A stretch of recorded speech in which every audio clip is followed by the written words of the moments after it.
El tema es muy sugerente porque ayuda a reflexionar sobre lo que somos y lo que fuimos, ¿no? Y lo que podemos ser, si es que alguna vez vamos a hacer algo. Me refiero al Perú. Estaba conversando y revisando a propósito de la exposición que ahora tengo que hacer, la vida de José Carlos. Y es sorprendente, ¿no? Y lo decía a un grupo de también compañeros con los cuales acabo de estar porque vengo de otra reunión. La vida política de Mariátegui, el momento en que Mariátegui llega a la política y contribuye en la forma que todos sabemos, es tan breve, tan sorprendentemente breve, porque son apenas 10 años, del 19 al 29 del siglo pasado, ¿no? Del 19 al 29, es decir, 19, jornada de 8 horas, él publica el diario La Razón, como todos sabemos, 29, crack de Wall Street, él ya está enfermo, muere en los primeros meses del año siguiente, el año 30. Solo 10 años.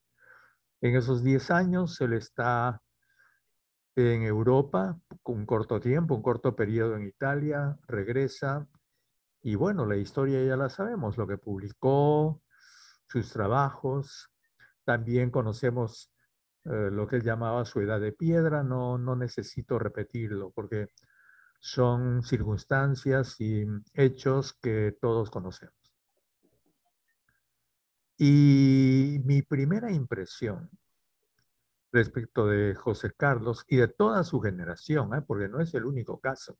Cuando digo toda su generación, hablo de la generación de la APRA. La APRA, no el APRA, por si acaso. La APRA, es decir, la Asociación o Alianza, o como se llame, Popular Revolucionaria Americana, antiimperialista, que era la generación de esos años, la generación que surge en esos años, donde están Aya, está Espelucín, está Magda Portal, los que eran chibolos de la época, ¿no? Habían algunos, no había ningún viejito, el viejito había sido González Prada, pero todos eran jóvenes, los mayores estaban entre los 30 y 40, ya bastante mayores, pero y los menores estaban por los 17 y 18 como Luis Geisen, por ejemplo.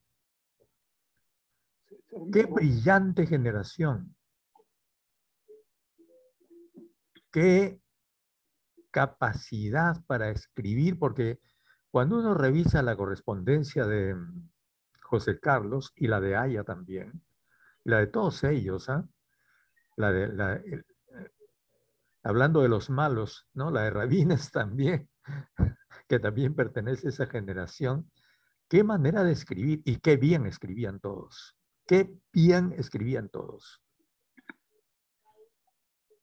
Y como que no nos sorprende a Mariátegui, porque no nos sorprende a Mariátegui, pues de alguna forma Mariátegui es un representativo de esa generación que leía muchísimo, tenía una correspondencia activísima y escribía de manera excelente.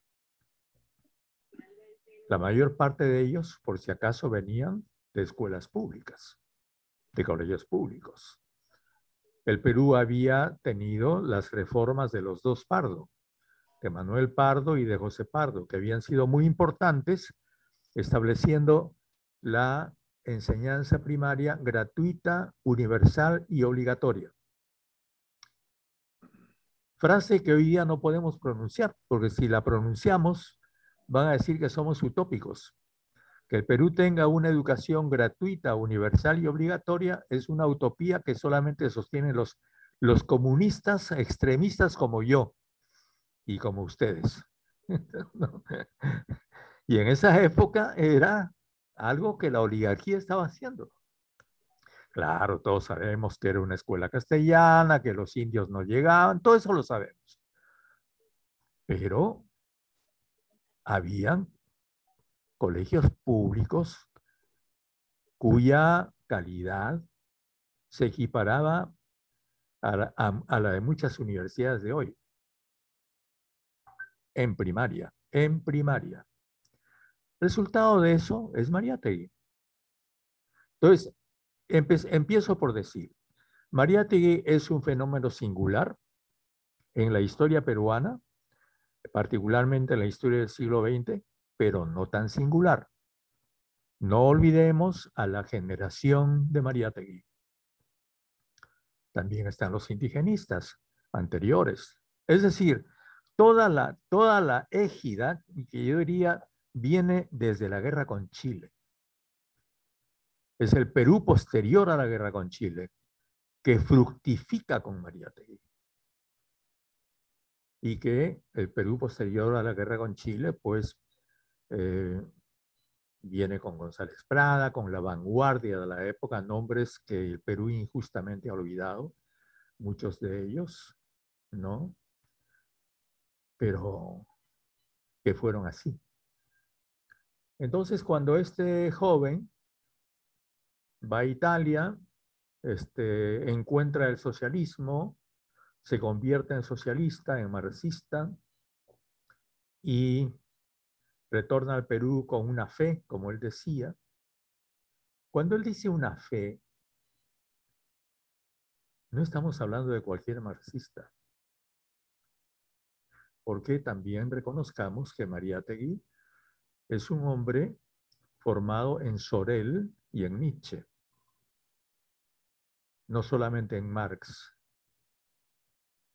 Y aquí empiezo con los temas polémicos. Él no cita a Marx en los 7 ensayos. Empieza con Nietzsche y empieza con Sorel. Y Nietzsche era el demonio de la época.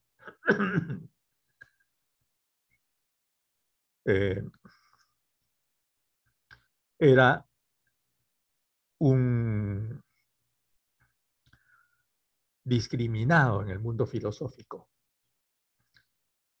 Los primeros trabajos de Nietzsche, que era un joven y brillante alumno en las universidades alemanas, no son aceptados. Y Nietzsche es prácticamente arrojado de la universidad, porque plantea dudas desde el comienzo. Y entonces él es el que, como nosotros sabemos, habla y postula un superhombre, no en los términos de los cuales habló Hitler, sino el superhombre es el ser humano que después llamaríamos hombre nuevo, es aquel liberado de los prejuicios, las represiones, las autorrepresiones, ¿no? El hombre que goza con la sabiduría y que goza con la inteligencia. Bueno, toda esa égida es la de Mariátegui. Y él, como sabemos, entonces produce intensamente entre 1919, 20, 1929. ¿Y cómo era el mundo en esa época? Con el cual tiene que dialogar Mariátegui. Era un mundo violento, violento. Acababa de producirse la Revolución Rusa, había guerra civil en Rusia, 17 potencias habían invadido Rusia, había hambre, ese hambre que describe César Vallejo en Rusia en 1930, en que había gente que entregaba sus botas viejas, como describe Vallejo, ¿no? En un frío de 10 o 20 grados bajo cero, las entregaba a cambio de un pan, para no morir de hambre. Había hambre, había violencia, había la invasión de estas potencias sobre Rusia. Eso es lo conocido. Pero lo que no es menos conocido porque el nazismo lo ocurrió después y hay cosas que ya no se pueden mencionar, es el militarismo francés. Porque resulta que ahora los franceses militaristas resultan como los héroes de esa época, cuando fueron ellos los que llevaron al mundo a la tragedia que después vivimos. Porque el 19 se firma el Tratado de Versalles y la Liga de las Naciones se convierte en Sociedad de Naciones y obligan a Alemania a pagar una deuda que era impagable. Y eso lleva a Alemania a la hiperinflación. Y ya en los años 20, cuando Mariátegui está publicando La Razón, ¿no? Y cuando está a punto de ser deportado, exilado por Leguía, cada marco, cada dólar valía 40.000 marcos en Alemania. Y es la misma época en que asesinan a Rosa Luxemburgo y Carlos Liebknecht, y en que es derrotada la revolución alemana que intentaba hacer en Alemania una repetición de la revolución rusa. Pero también es la época en que combaten los irlandeses por su independencia y que hay guerrillas en Irlanda y que hay anarquismo en todo el mundo. El anarquismo que había llevado, que había sido el pretexto, la coartada para la Primera Guerra Mundial, repito aquello de coartada, porque en realidad la historia de la Primera Guerra es bastante distinta de la que nos han contado también. Ese anarquismo todavía estaba vigente. Y esos años precisamente los anarquistas asesinan al presidente de España. Bueno, pues ese es el mundo que Mariátegui encuentra. Y recordemos que todo eso, toda esa terrible pobreza a la que someten a Alemania, esa terrible humillación a la que someten a Alemania y a la que ahora están tratando de someter a Rusia, porque es el mismo fenómeno, lo que el prejuicio antialemán que cultivaba la Europa occidental, en que llamaban unos a los alemanes para decirles salvajes, ¿no? Es ahora el prejuicio antirruso, el prejuicio racial antieslavo. Qué similitud, ¿no? Y aquí empezamos con las diferencias y con las semejanzas, ¿no? Y bueno, entonces eso es lo que causa el primer espectáculo que veo Mariátegui, que es la marcha de Mussolini sobre Roma, el surgimiento del fascismo como respuesta a ese militarismo ultra criminal que sucede a la Primera Guerra Mundial. Ese es el mundo en que Mariátegui vive. Pero hay algo curioso, porque Mariátegui pertenece, junto con Aya de la Torre y toda la juventud de esa época, a la generación pacifista. Es la generación de Romain Rolland. Nunca me cansaré de repetir el nombre Romain Rolland,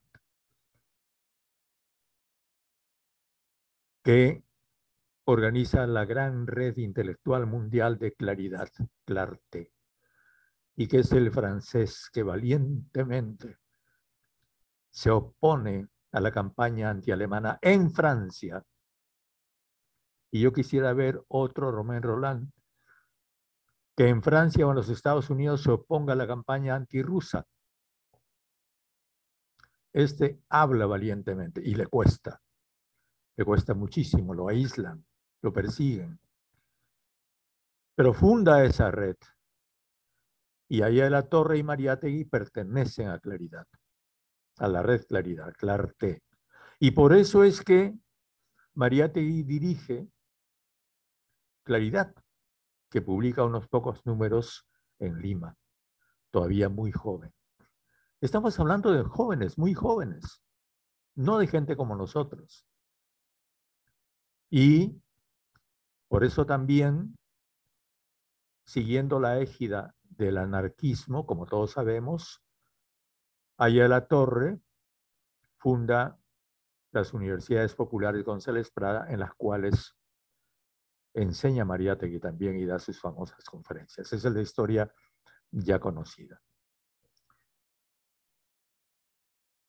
Entonces estamos en las semejanzas, terribles semejanzas, ¿no? Espero que no estemos viviendo una etapa preguerra. Ojalá que no. Mariátegui vive la preguerra. Vive la posguerra primera y vive la preguerra segunda, que no alcanza a ver. Porque repito, Mariátegui se nos va el año 30, pero ya el año 29 estaba muy enfermo. ¿Qué más se puede decir? Claro,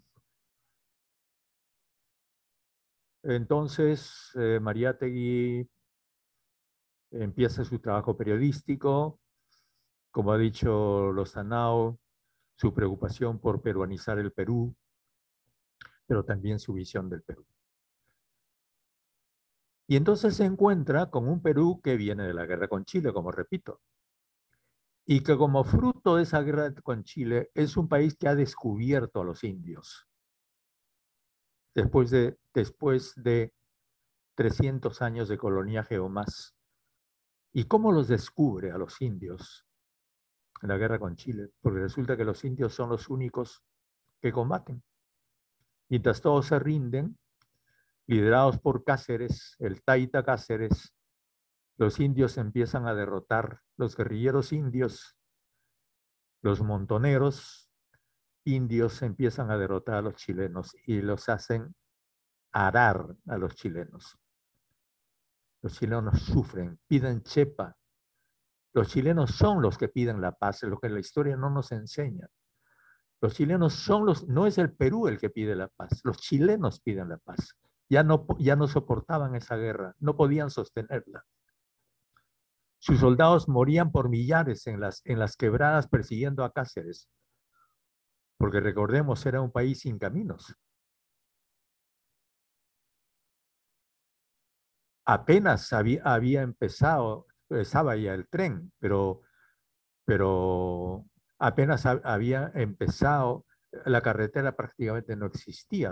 Para perseguir a Cáceres, los soldados chilenos habituados a la costa y al desierto tenían que subir por las terribles quebradas pobladas de mosquitos, de verruga, de paludismo, o tenían que padecer cuando ocupan Lima en invierno, el terrible invierno de Lima de aquella época.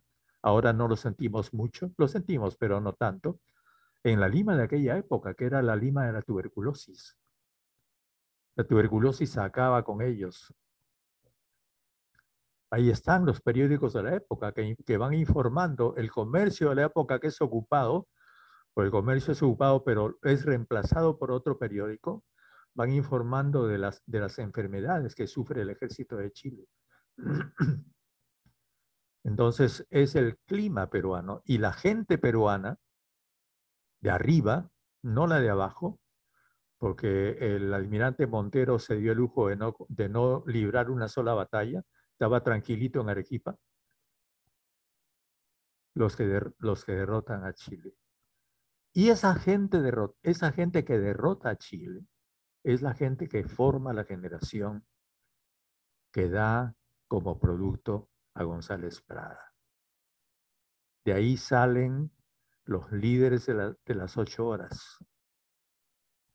De ahí salen los poetas, los jóvenes de esa época, que rodean a González Prada, pero González Prada era más o menos maduro. Ellos eran chibolos, jóvenes, muy jóvenes. Esa generación es la que a lo largo de los años, entre 1883 y 1919, produce la jornada de 8 horas y cuyo último y más brillante fruto sería evidentemente José Carlos. Entonces no podemos hablar de José Carlos sin hablar de toda esa trayectoria, porque si no diríamos, ¿cómo, cómo es posible, ¿no? Que se haya producido ese fenómeno en tan cortos años, solamente 10 años. Lo que pasa es que detrás de esos 10 años están Castro Pozo, José Antonio Encinas, todos, el autor de Mataraché, todos los cuentistas, literatos, indigenistas, pintores, José Sabogal, que es el que hace las ilustraciones de Amauta, Julia Codecido, otra de las discípulas de José Sabogal, la gente, los músicos que rodean también a Mariátegui, ¿no? Los artistas. Y entonces Mariátegui no empieza como un político. Mariátegui empieza como un vanguardista literario. Y así es conocido, y así sus atacantes destacan precisamente eso. Sus atacantes, los enemigos de Mariátegui, por eso es que dicen que él es un vanguardista y un europeísta. Nada, lo que pasa es que tenía una gran cultura y venía de la literatura simplemente, ¿no? Pero como todos sabemos, va desde allí y culmina en el Partido Socialista, es decir, en el Partido Socialista guión comunista, porque es el que envía a Hugo Peche, a Julio Portocarrero, a Buenos Aires a la primera conferencia comunista en 1929, comienzos de 1929. Entonces, ¿qué es lo vigente?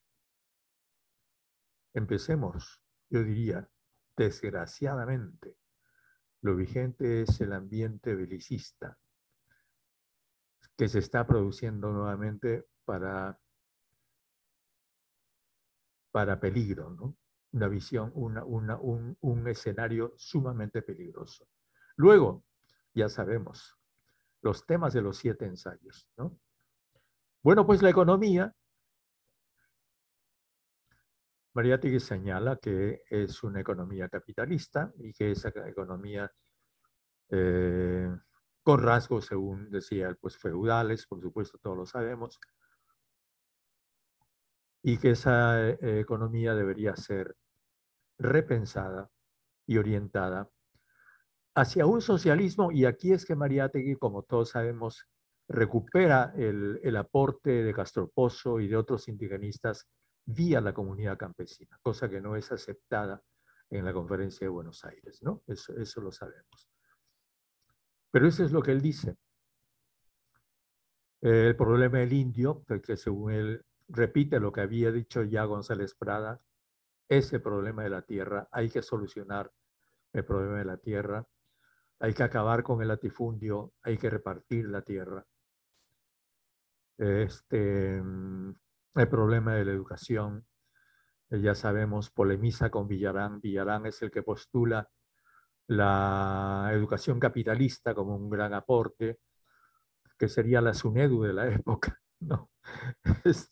Mariátegui, por supuesto, no está de acuerdo en eso y más bien postula una enseñanza que tome en cuenta la realidad del Perú.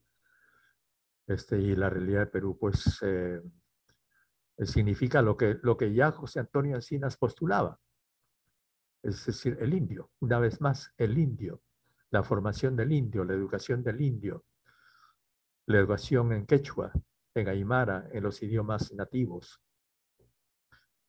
En fin, no quiero repetir temas ya conocidos.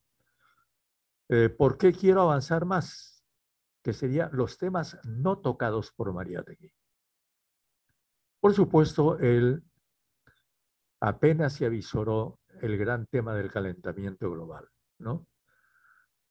El gran tema del calentamiento global, que nos ha llevado a lo que llamamos hoy día ya una crisis de la civilización.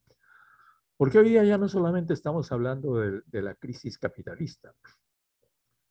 El capitalismo no es ninguna novedad que tenga crisis, o sea, sería una crisis más. La forma de ser del capitalismo, ya de alguna forma lo dijo Marx también, es estar en crisis. Así que el capitalismo tenga crisis no es ninguna novedad. El problema está en que la crisis del capitalismo de ahora no es solamente una crisis del capitalismo, es una crisis de la raza humana y de la forma como la raza humana está viviendo, lo que se llama una crisis de civilización, de la forma como nosotros vivimos, no solamente el sistema, es mucho más que eso, ¿no?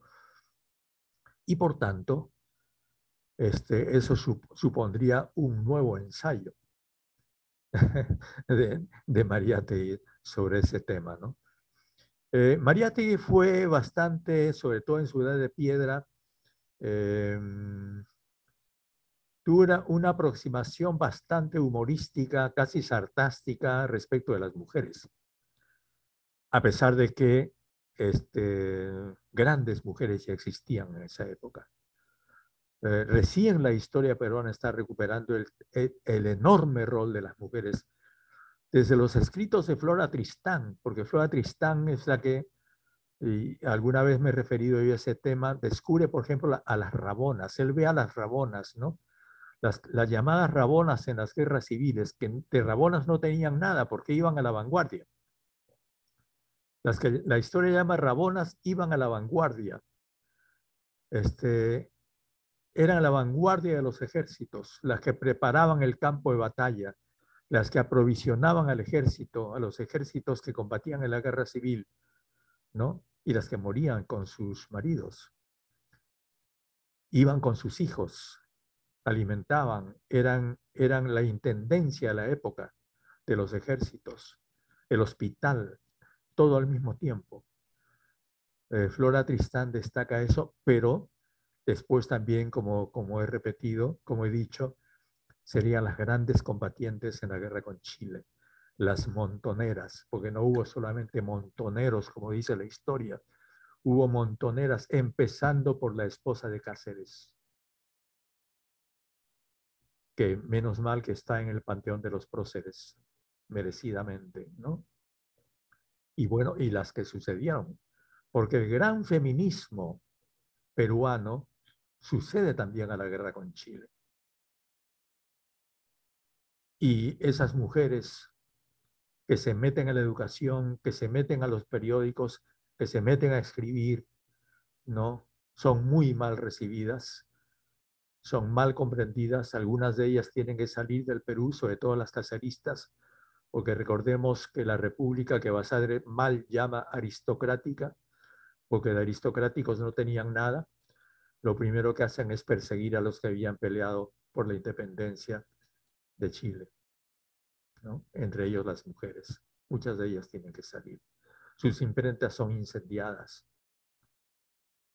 Bueno, y esa es una historia tampoco recordada. Y esa historia no merece un ensayo de Mariátegui, a pesar de que quizá lo hubiera merecido. Lo que pasa es que en la época de Mariátegui del género no se hablaba, no había una agenda de género, ¿no es cierto? Así como no había una agenda ambiental. Y por supuesto ya no hablemos de lo LGTBI, porque a pesar de que seguramente había muchos homosexuales y lesbianas en la época, pues esos eran pecados mortales de los cuales era imposible hablar. Entonces, digamos que tampoco podemos exigirle eso, por supuesto, a Mariátegui. Él vivió otro mundo, ¿no? Pero yo hablo en términos de lo que hoy sería necesario, de lo que hoy merecería un análisis. Porque si bien es cierto que de Mariátegui, entre muchísimas cosas que hay que mantener, está la opción socialista, y ahí estoy absolutamente de acuerdo con lo que ha dicho Lozano, ¿no? Eso sin socialismo no existe. Es decir, sin socialismo es pura hipocresía.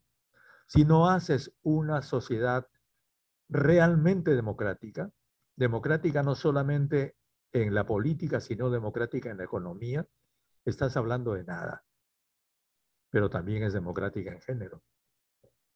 Y también es democrática con la señora Tierra, cosa que Mariátegui también apenas intuyó, porque en las visitas que él recibía de los indios, de los líderes indios, y recordemos que él convive con la asociación Tahuantinsuyo, que es la que continúa el trabajo de Dora Mayer y Pedro Zulem, que son ya mucho más radicales que Mayer y Zulem, que son los líderes indígenas que hacen el primer Congreso Indígena de 1920 con Leguía. Esos ya hablan de la reivindicación de la tierra. Y ahora sí debemos hablar de la tierra como parte de la agenda ambiental, pero como la obligación para cualquier sociedad socialista de empezar por el respeto a la naturaleza, y no solamente a la tierra, sino al medio ambiente en general, lo cual supone un cuestionamiento de las bases mismas del capitalismo, que se hace, como sabemos, sobre la base de la destrucción del planeta, cuya riqueza, ¿no?, se forma sobre la base de la destrucción del planeta. Entonces, ya estamos en la comparación, pero ¿le vamos a echar la culpa a eso a Mariátegui? Por supuesto que no. Echemos la culpa a nosotros. Porque si la pregunta es, si Mariátegui hizo todo lo que hizo en 10 años, ¿qué diablos hemos hecho nosotros desde el año 30, en que muere Mariátegui, hasta 2022? ¿Qué diablos hemos hecho? Claro, tenemos muchos teóricos, muchos científicos sociales, ¿no? Pero lo que después apareció, y yo he estudiado sociología, que es la ciencia social, no es otra cosa sino una forma hipócrita de ocultar, bajo los eufemismos de la ciencia, entre comillas, norteamericana, la necesidad de transformar profundamente la sociedad, que fue el mensaje que Marx había dejado. Entonces el marxismo, ¿no?, de la Primera Internacional, de la Segunda Internacional, fue sustituido por la teoría social de Comte primero en Europa y después la norteamericana, ¿no?, de Parsons, ya en los años 30, 40, 50, que son formas eufemísticas de hablar de las sociedades. Y nuestros intelectuales empezaron a hablar de eso de manera eufemística. Y lo que ha dicho Lozano se debe a eso. Se debe a que esa forma hipócrita continúa. Y por eso no hemos tenido otro Mariátegui. Porque cualquier Mariátegui que surja tendrá la suerte que Mariátegui sufrió. Pues no nos podemos olvidar que Mariátegui muere el 30, pero Mariátegui muere aislado. Mariátegui muere ya preparando su viaje a Argentina con su familia, con el proyecto de, visto que ya no podía hacer en el Perú nada más, trasladar a Mauta junto con Waldo Frank y Samuel Glusberg, y ahí están las cartas. Samuel Glusberg ya tenía todo preparado para recibir a la familia de Mariátegui en Buenos Aires y empezar a publicar a Mauta para toda América Latina desde Buenos Aires. Pero claro, Glusberg también se equivocaba, porque Glusberg estaba en la Argentina de Hipólito Yrigoyen, que era la Argentina donde se había producido la revolución universitaria, pero que iba a caer en 1930 con el golpe de Uriburu, que es el que abre las dictaduras militares argentinas. Entonces Mariátegui le iba a pasar muy mal. Apenas habría pasado un año quizá en Argentina y después, como Marx, hubiera tenido que trasladarse a otro país. ¿Cuál hubiera sido? No sabemos. Quizá México. Ya es una cuestión de imaginar. Pero la suerte de los que dicen la verdad es esa. Y como muy pocos tienen esa suerte, entonces muy pocos han dicho la verdad en el Perú. y prefieren, y prefieren, y prefieren vivir cómodamente aquí, ¿no? Y por eso es que, además, Los únicos que han editado a Mariátegui es la familia de Mariátegui, que todos son de derecha, excepto, por supuesto, José Carlos y, ¿cómo se llama? El otro hijo de José Carlos, el psicólogo que han muerto, ¿no? Javier, ¿Perdón? Javier, Javier.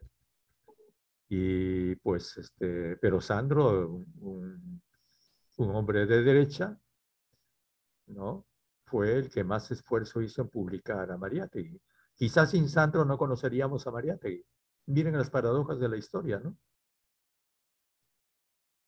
Entonces, cuando hablamos de defectos y cuando hablamos de carencias y cuando hablamos de vigencias y de los que hay que hacer, también señaló eso, ¿no? ¿Qué necesidad hay, qué grande y urgente necesidad hay de completar a Mariátegui? Porque además no nos olvidemos que los 7 ensayos son la mitad del trabajo de Mariátegui. La otra mitad está en el libro que se perdió, que lo perdió César Falcón, porque la continuación de los 7 ensayos la tenía César Falcón. Y César Falcón en ese viaje a España pierde el libro. ¿Lo perdió entre comillas o lo perdió de verdad? Eso nunca se sabrá. Porque ya César Falcón, comunista, que además también es un genio, hay que reconocerlo, igual que Mariátegui, muy poco conocido en el Perú, desgraciadamente, pero hizo un gran aporte durante la Guerra Civil Española. Era ya un hombre militante de la Tercera Internacional, que como sabemos había criticado mucho a Mariátegui. Críticas a la buena, también tengo que aclarar eso, porque a veces se piensa que las críticas a Mariátegui de la Tercera Internacional eran a la mala. No. Cuando uno revisa las actas de la primera conferencia comunista de Buenos Aires, que critican las posiciones de Mariátegui, especialmente Codovila, y el representante y emisario de la Tercera Internacional, o el ruso que está ahí, lo critica, pero a la buena, no, para nada. Y tanques a la buena que discuten con ellos y están hasta el final de la conferencia. No son condenados, digamos, para nada, ¿no? Como algunos han querido también decir, ¿no? Menos mal que recientemente se han publicado las actas, porque hasta esa época existía también la versión de que la Tercera Internacional, esta, a la cual después se afiliaría Rabines, y convirtiendo el Partido Socialista en Partido Comunista, ya era una tercera internacional que condenaba totalmente a Mariátegui. Eso no es cierto. Eso no es cierto. Bueno, entonces yo digo, ya hablé demasiado para terminar, ¿no? Eh, semejanzas y diferencias, ya he conversado algo sobre eso, pero diría sobre todo el, el balance negativo que tenemos, negativo para nosotros, ¿eh? Negativo para nosotros. Entonces, moraleja, hay que leer muchísimo, hay que leer un montón, mucho más que Mariátegui, hay que escribir muchísimo, mucho más que Mariátegui, y lo que estamos haciendo en este grupo, que está muy bien que lo hagamos, es apenas el comienzo, tímido, pero por supuesto que positivo, ¿no? De lo que deberíamos y podríamos hacer. Muchas gracias.